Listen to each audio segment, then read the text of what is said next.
muestra. Este otro caso, este otro ejemplo es muy interesante porque con las lesiones por virus papiloma, pues sí surgen muchas dudas, ¿verdad? En este ejemplo, pues yo les muestro que los cambios característicos por una infección por virus papiloma, pues son los conocidos coilocitos, que son estas células balonizadas con halo perinuclear, ¿verdad? Que se van a encontrar sobre todo en el estrato granular y espinoso, y pues son los cambios que otorga el virus papiloma. En esta ocasión el reporte sale como un papiloma escamoso oral. Igualmente, volvemos a reportar que no se observan datos de displasia ni de malignidad, ¿verdad? Entonces, sin embargo, suelen surgir varias dudas, como si qué tipo de virus papiloma es el que se encuentra ahí, que si fue dado por transmisión sexual. Hay que saber hasta dónde son los alcances del reporte histopatológico. En el caso de las lesiones papilomatosas, pues el reporte histopatológico, su alcance es corroborar diagnóstico, ¿verdad? Que la lesión que ustedes vieron clínicamente efectivamente está asociada con la infección por virus papiloma humano. Sin embargo, hay que recordar que existen múltiples manifestaciones por esta infección en cavidad oral, donde podemos tener el papiloma escamoso oral, la verruga vulgar, los condilomas, ¿verdad? Que es la hiperplasia epitelial multifocal, que tienen ciertas diferencias en su presentación clínica. Es por eso tan necesaria la correlación clínica, donde el reporte histopatológico puede reportar cambios asociados a la infección por virus papiloma humano. Sin embargo, no puede, desde la perspectiva histopatológica, denominar cuál es la presentación clínica, o no con certeza. Sí, por ahí hay algunos datos que nos pueden orientar, pero que no siempre están presentes. Entonces aquí, quien ha visto la lesión clínica es el que puede dar el último diagnóstico.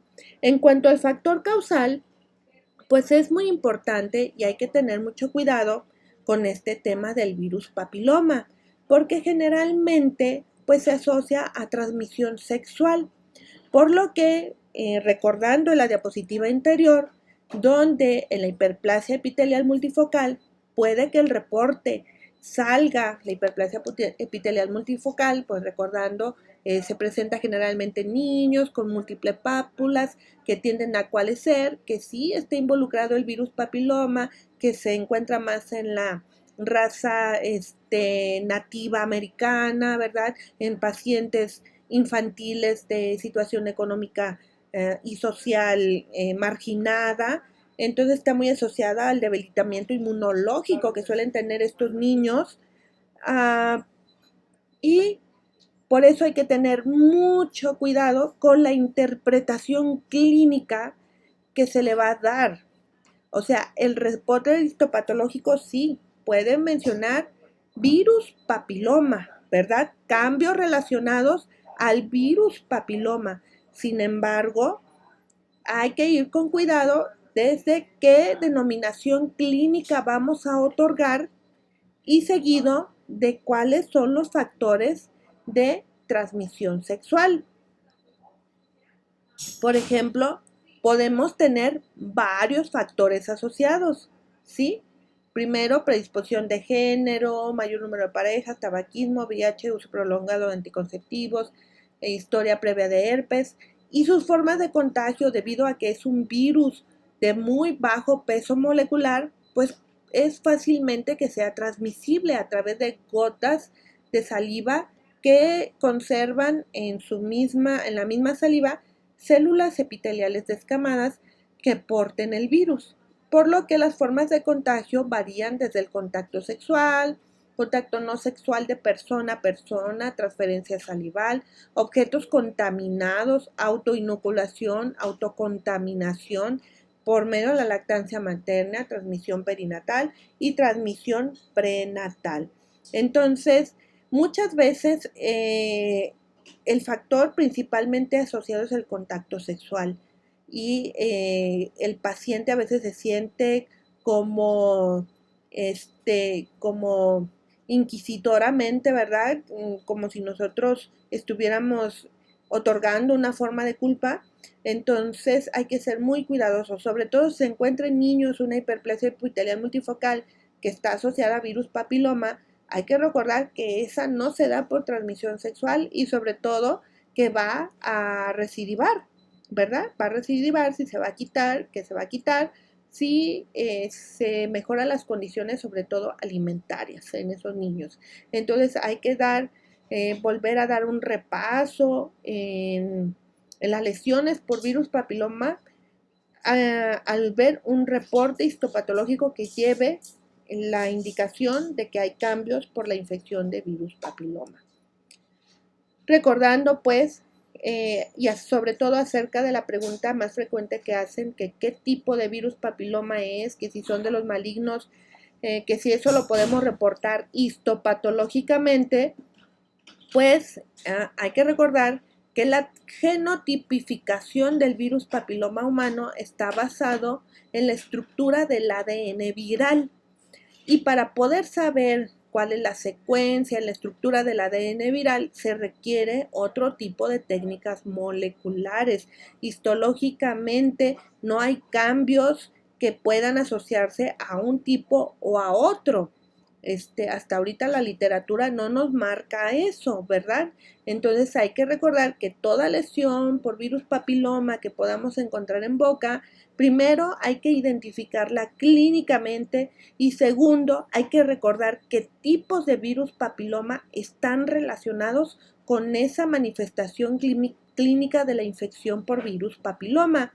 Por ejemplo, en el papiloma bucal, pues aquí tenemos que son los tipos 6 y 11, en la verruga vulgar el 4 y 6, condiloma acuminado el 11, la hiperplasia epitelial focal con baja incidencia de progresión maligna el 13-32, y es en las lesiones que se ven como leucoplásicas, es que inclusive hay un carcinoma que se conoce como carcinoma verrucoso. Aquí sí podemos encontrar los que se consideran oncovirus en los tipos de virus papiloma humano, como es el 16, 18, el 31, el 33 y el 35. Bueno, siguiendo en esta interpretación del análisis histopatológico y cómo viene a complementar en varias ocasiones nuestro diagnóstico y manejo en el paciente, aquí tenemos otro ejemplo donde el reporte histopatológico nos sirve para ver si las glándulas salivales menores cuentan con un infiltrado inflamatorio depositado periductalmente en focos de más de 50 linfocitos por milímetro cuadrado, lo que nos va a dar un focus score. Y un focus score que se puede considerar positivo a síndrome de Sjögren. Pero sin embargo, el estudio histopatológico, de acuerdo a las guías de las academias de reumatología, es un complemento más de este síndrome. Entonces, es la interpretación del análisis que lo que nos está diciendo es que sí hay un focus score que es positivo para Sjögren, pero esto no nos da el complemento total para poder decir que es síndrome de Sjögren. Tenemos que integrarlo con otras manifestaciones subjetivas y objetivas, por ejemplo, el complejo Zika, que es la sensación de ojos y boca seca, después de esto, pues la medición oftálmica del test de Schimmer, luego también la medición del flujo salival, ¿verdad? Vamos sacando los complementos y estos círculos que muestran fluorescencia, pues es lo que nos representa la positividad ante los anticuerpos antinucleares para síndrome de Sjögren. Bien, esperando poder haberlos orientado un poco de cómo y bajo qué consideraciones debemos de tomar el reporte histopatológico y cómo debe de ser su lectura, sobre todo el área de diagnóstico, donde viene la nota. La nota, en verdad, los patólogos nos esforzamos para poder tener un entendimiento clínico, cuál es la relevancia, hacia dónde orienta el reporte histopatológico en la clínica, ¿verdad? Por eso es tan importante que cuando refieran la muestra pues vengan todos los datos posibles en caso de que quieran que los auxiliemos. Entre más datos nos den, más datos podemos agregar en la nota. Entre menos datos haya, bueno, pues nuestro panorama será limitado y nos enfocaremos únicamente a describir lo que se está viendo en el microscopio, ¿verdad? Entonces, espero que se haya podido sumar a su conocimiento y animarse a usar esta herramienta del reporte histopatológico que viene a complementar mucho, además del diagnóstico, la ruta de tratamiento de la mayoría de los pacientes. Soy la doctora Sandra López Verdín, especialista en patología y medicina bucal.